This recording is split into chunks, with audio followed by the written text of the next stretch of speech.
Սիրելի հայրենակիցներ, խնդրեմ տեսեք ինչա կատարվում Երևան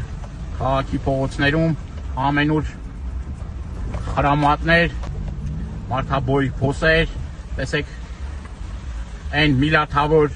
դրամների մսխումը ինչպես է կատարվում, սա մի քանի ամիս առաջ վերանորոգված իբր փողոց է, գրեթե անանցանելի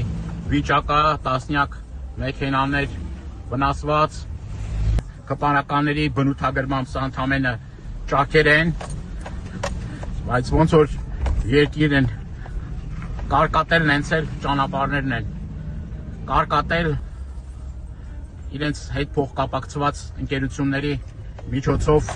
իբր ասֆալտապատման աշխատանքներ կատարել, բայց խնդրեմ տեսեք ինչա կատարվում Երևան քաղաքի փողոցներում, այդ միլիարդավոր դրամների յուրացումները, վատնումները,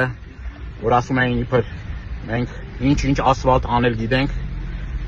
ասֆալտ անել էլ չգիտեն, ասֆալտը ասֆալտ չի,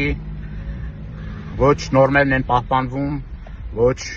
չափորոշիչներն են պահպանվում, սրա մասին առիթ ունեցել եմ խոսելու ազգային ժողովի ամբիոնից եւ այդ յուրացված